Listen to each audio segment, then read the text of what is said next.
Now, talking about your workshop, which is coming up in Athens, can you tell us a little bit about the Vedic cosmologies? Because this is something that you're introducing to Europe for the first time through this workshop. I personally don't know anything about it, and I would love to hear more. Sure.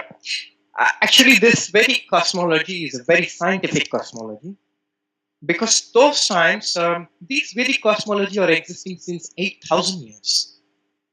That's what human knows, and we don't know like how before it was. But 8,000 years, yes, we have for sure evidences to prove that like it was there for 8,000 years. And before 8,000 years, no one had telescopes. No one had any kind of equipments or anything that we see today in this 21st century. But still, these kind of yogis and these kind of masters were so great. They were able to predict the distance of the moon from the earth. They were able to predict the distance from the sun and how these things are influencing us. And even the stars in the sky, the pole star or different stars. And we have 29 stars in Vedic astrology, which is like one of these 29 stars will be always there above the place where we are born, anywhere. Even this very scientific challenge. It's always true. It doesn't change at all, this Vedic wisdom. Even like after 100,000 years, it will remain the same. So these 29 stars they have taken into consideration. At the same time, we should know that like if there is something positive, then there should be something negative also at the same time. Because these two things run hand in hand. Although like these both are one and the same of different phases, but still it exists. It exists, really. So like what we learn in this kind of Vedic cosmology is like how a human can make his life better. Because everybody put the same amount of efforts in doing something. Let me say like there are 5 people. Every day they wake up at 7.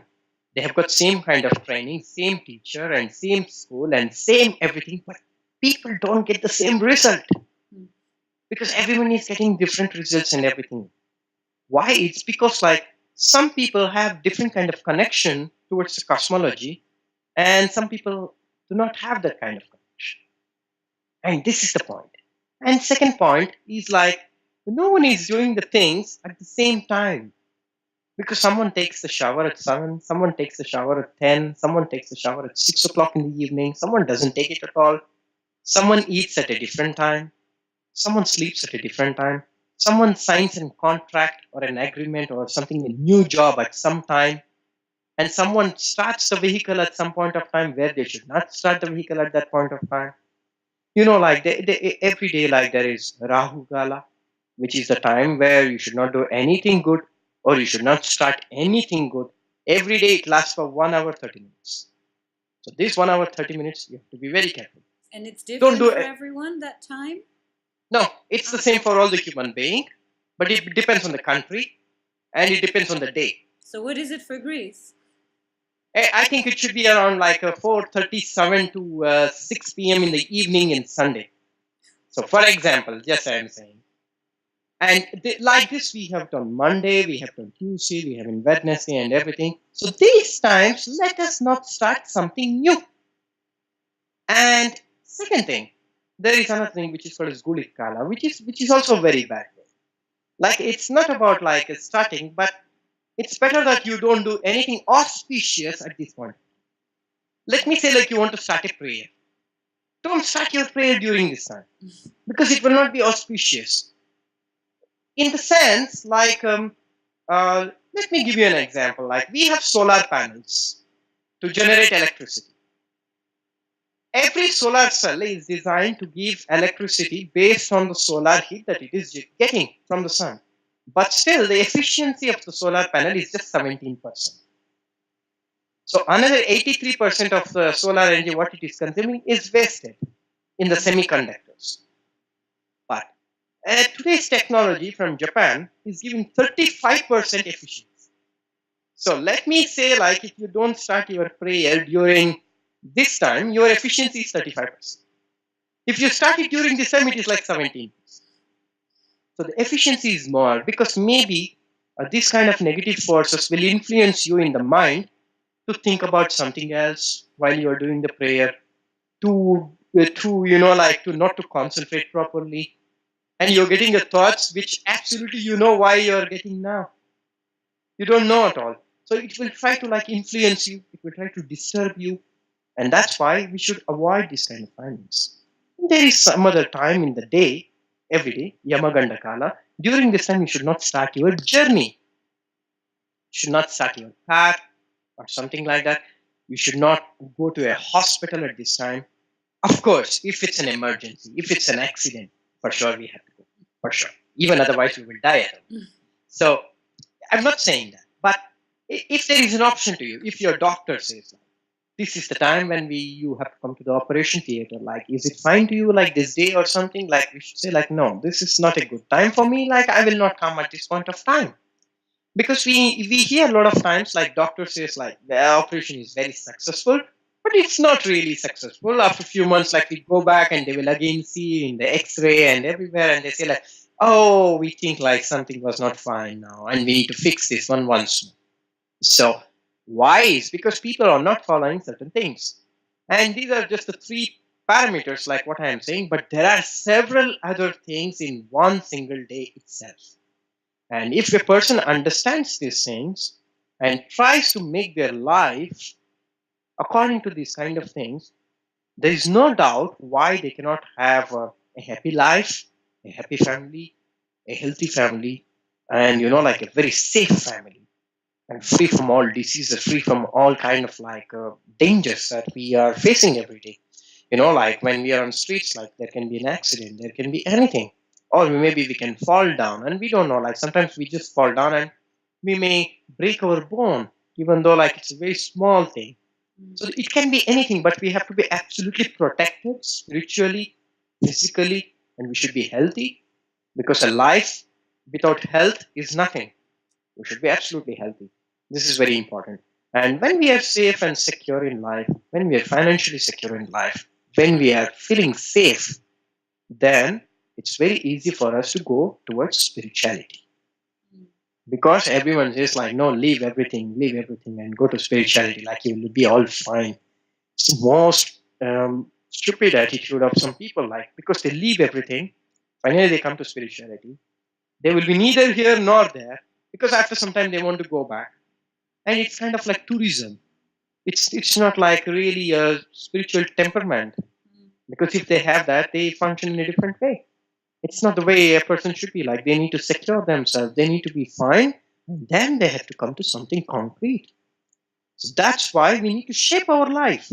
How we need to shape our life is by following certain kind of rules which we can follow, which is very simple, not complicated things.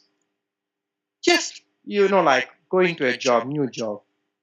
If they select some time for their interview, in their time, if they go to the interview in time, if they make the interview in time properly, the same person who is making an interview for this person by asking this question, the HR, maybe HR will be having a kind of good questions to you which you can answer during this good period of times during the day. But if you are going at a very wrong time, maybe he's feeling sad, or maybe he's a little bit exhausted for the day, or maybe he might not be so much interested in you, he just wants to push you out. These things can happen. So it's the energy that we bring in towards the people that we get.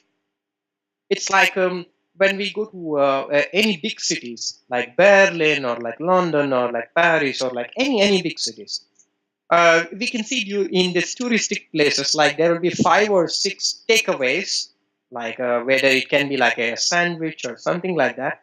They're selling the same sandwich, same price, same flavors, and same things. Everything is same, but one single shop has more business than the other one. But we don't know why even everybody are making the same kind of shops here. Why one is getting more and one is not getting so much of business. It's because everyone have different energies. And some kind of good energies always pulls people, they act as a magnet. So in the same way, during these good times of the day, we are like a live magnet those times to attract the things. It's kind of law of attraction. We attract the things during these times. Better than those times when we are not attracting anything at all. We are repelling them. It's like the light poles. So that's why this is what we are going to learn in this workshop about the cosmological part. Like what they need to know every day, what worship and what kind of prayers they need to do every day, what kind of mantras they need to do every day, how they can make their day better in their country. Like since I'm teaching this in Greece, I will be giving all the details and all the parameters according to the Greek, like Greek world, like the Greece country, because the time zones and everything are different, and that's why we had this interview like now because of the time zone. Like in the same way, like I have to fix these things according to the time zones of Greece. So they will all get these kind of things, and they can practice this one. Is this At a the good same time time, for us? I think so. For the interview, it's okay. It's fine. And there are certain period of time which is very good, extremely good. You do whatever you want during this time, and everything will be successful without even a second question. You can do like without even having a second thought during these times every single day. So even this one, I'm going to give it to the people so that they wait for this time every day to do something very good one, like starting a new business, signing a new contract, making a new job, something like that. They're starting a new venture, making a new program or event or something. Everyone, like, importance is very subjective. Everybody have different importance in life. So whatever they feel important to them is in their day, they can choose and they can make it in this time. So this is what exactly we will learn in cosmological part of the Vedas. Great. And you're also working on activating the Kundalini energy. And this is something that a lot of people don't quite. It's a misunderstood issue sometimes. The energy of Kundalini, it can be looked at as something that can overpower people's harmonious state. Let's say. Can you explain a little bit more about this? Yeah, people actually read a lot of books about Kundalini, and they read about these kind of things like burning of the body, and something like crazy thing will happen to them, and they will not be the same anymore. They will lose the mental balance and everything. But in fact, Kundalini awakening is nothing but, in simple words, in plain English, if I have to say, merging or union with the God, where a person doesn't feel that he is a different entity anymore, but he is in complete connection with the God. It's a sublimation into the God. It's completely melting into the God, and he just functions as a tool of the God afterwards, not as an individual entity anymore. He becomes like a flute, where God is a man who is blowing the air towards this one, and the music which comes out of it is what something comes out of the person after Kundalini awakening. This is what happens. Kundalini awakening is like, it's like we have energy centers which we call as chakras. When every energy center starts to get balanced energy, because people try to concentrate on only one single chakra always, like opening up of the heart chakra, opening of the root chakra or something like that. It's not like that. We cannot open chakras one by one in that way. We have to meditate on all the chakras by creating equilibrium and by creating a kind of balance in each and every chakra. And then the energy moves from the Sushumna Nadi, which is at the center of the Kundalini. Because we have Ida on the left side and Pingala on the right side. And they go to the bottom of the Kundalini. And this is the place like where the energy starts to rise up, like by empowering and energizing each and every chakra from the bottom to the top. And when it is moving through the Sushumna Nadi, that's how it brings the energy towards the crown chakra. And when the energy reaches the crown chakra, that's when we call as Samadhi, enlightenment, awakening, or whatever we call it as. In fact, it's Sahasrahara chakra. Sahasrahara. It's two different words. Sahasra in Sanskrit means 1,000. Hara means petals. So we call it as like 1,000-petaled chakra. Like wheel of 1,000 petals.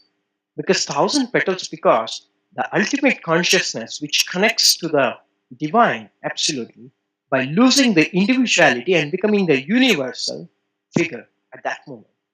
In that experience, and that's how a person is going to remain after that. It can happen only through the connection with the crown chakra. That's why we call it as Sahasrara chakra. 1,000 different state of awareness merging into one. Like we have so many different kind of awareness, not just awareness of, not just consciousness of meditation or consciousness of spirituality. Like sometimes we are angry, sometimes we are sad, sometimes we are happy. Every single thing is a state of awareness. So all this awareness, when it merges into one, that's when awakening can happen. That's why Kundalini awakening is not something to be scared of. It is something to be happy about.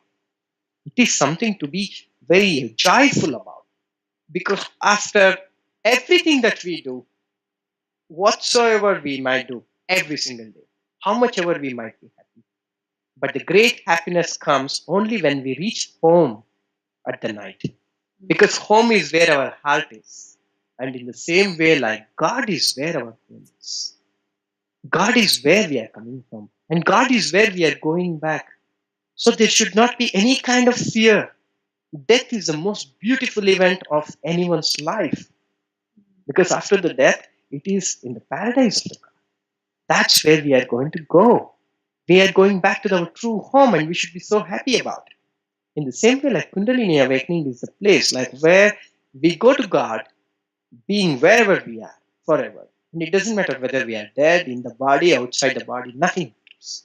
So Kundalini Awakening, a lot of people have misconception, but I would like to say like Kundalini Awakening is the most beautiful.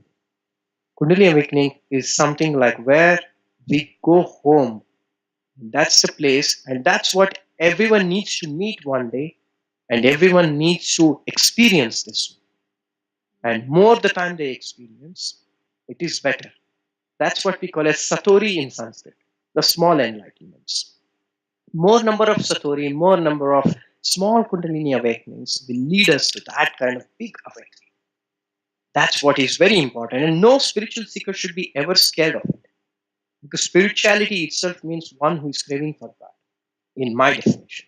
So if they are craving for God, if they want to know who God is, and if they want to know like where he is living and where he exists and how he is and how he should be experienced, then they should be ready for this Kundalini. This Kundalini is what in Hindu terms they call it as like Shree Shakti or Adi Shakti, which is a goddess. In Christianity, they have called it as like Holy Spirit. It's the same thing. It's all one and the same. So we need to experience. So it's not burning, nothing as such will happen. It's just hallucination of some people who are very high on some kind of ayahuasca or something like that. Because that's what happens now. People take this kind of psychedelic things in the name of like Kundalini awakening, and they feel that like they're burning or something like that. But even without taking also some people have experienced this one, but it's just kind of hallucination, or sometimes the energy becomes so intense that they can't handle this too much of bliss. When too much of jokes have, so when someone like is telling too much of jokes to us, like we can laugh until one point and then like we start to cry and we get belly pain because we can't laugh more.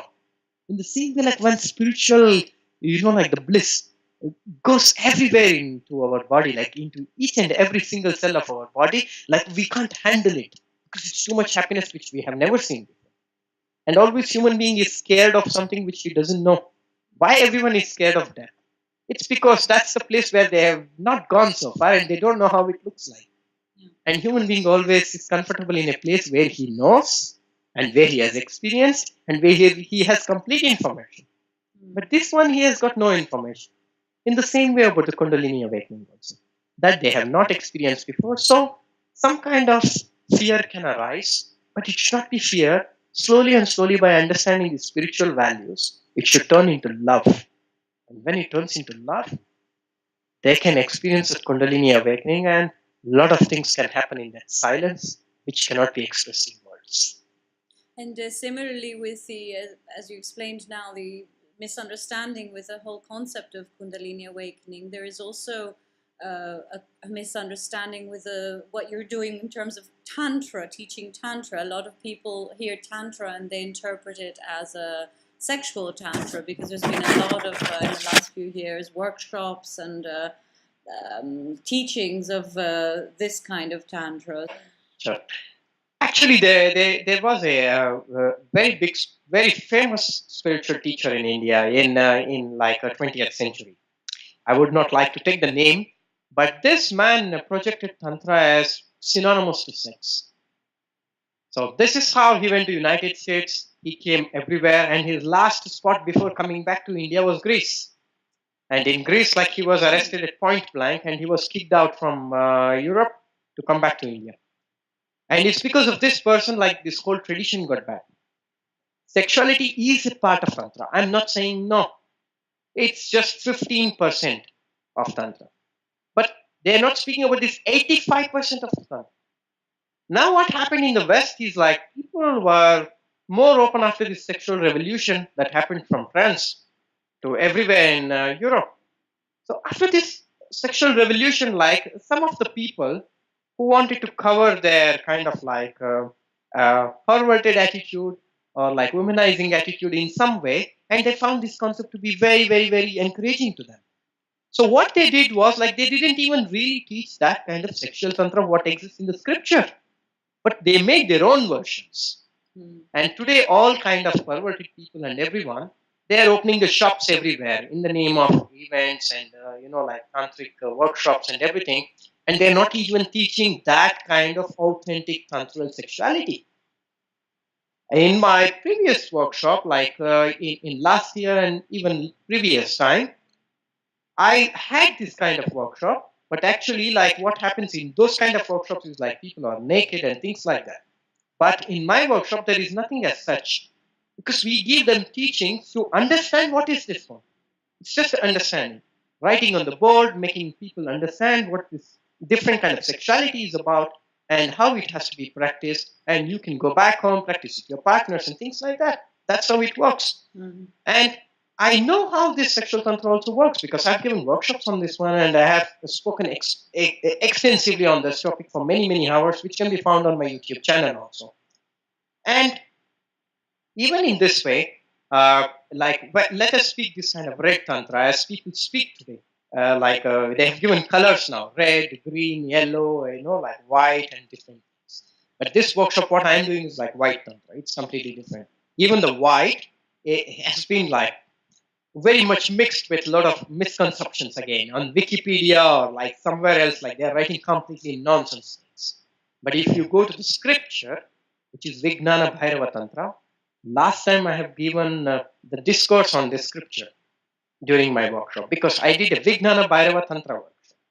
This Vijnana Bhairava Tantra is a very beautiful scripture, because Lord Shiva, if you are knowing Lord Shiva, like from Hinduism, like the Shiva Linga and everything, and his wife Parvati, they both are gods, but in the human form on earth as an incarnation. Lord Shiva will be meditating one day, and his wife wakes him up from the meditation, and she asks him, like, I have few questions, my beloved husband, please tell me. And then she asks, like, who are you? What is your existence? Where are you coming from? Where do you go? And before coming and going back, where do you live? And what is this universe? Who created this? Will it get destroyed someday? And if at all it gets destroyed, will it again start to come back again? Or will it all end someday? Please explain me these things. Now, Shiva has the answer for all the questions. He knows the answer for all the questions. But each time you give an answer, there will be a new question. That's why Shiva doesn't want to give an answer to that. He gives her 118 techniques. That is nothing but Vijnana Bhairava Tantra. This scripture is nothing but the paragraphs that he tells, which I made it into technique for people. So there, out of this 118, it's like 108, 26, like different people have put into different scriptures, but 118 is the standard one. Out of this one, like hardly 12 or 15 of the practices is about sex. They speak about sacred sexuality. All other like 100 techniques, they have nothing to do with this sexuality. In fact, like it's not even like the way people are teaching in the workshops, because I have seen the same thing in like in Denmark, I've seen the same thing in Germany, I've seen the same thing in France, like Italy, everywhere, the same thing. And before getting into this kind of tantric sexuality, people need to be in some state of awareness. People need to be in some state of spirituality. At that moment, they don't see sexuality as something like, oh, it's something, like it's a great event, like, oh, I enjoy it so much, or like this kind of perverted attitudes. They're in a transformed state. Like, like how in the morning we have breakfast, lunch, we do our work, we drive our car and everything. Sexuality is just a part of life in that way. And what Tantra says is like when you practice this, practice it in a spiritual way so that you make even this act as a spirituality and you try to exchange this energy with your partner to raise your level of awareness. And to understand this one and to practice in that way, we need to be in some state of awareness. It's not possible for anyone who's a man just doesn't know anything about this just to allow him to do something. No, some meditation is needed before, some kind of spirituality is needed, some kind of prayer and like maturity is needed before. Without this maturity, these things cannot be attained. So this is what like we need to explain to people, and that's not what they are explaining now. Because all we are seeing in Greece also, like I have seen like some teachers who were there in my 2 workshops last year, in my Tantra workshop, and they were feeling like, oh no, it's Tantra means it should be something different. And I said like, no, it's not that kind of Tantra. It's the real Tantra what I mean. Because in there, what they're experiencing is something different. But that's not true. Even though there is sexuality, which I am agreeing, but that's not the way it is done.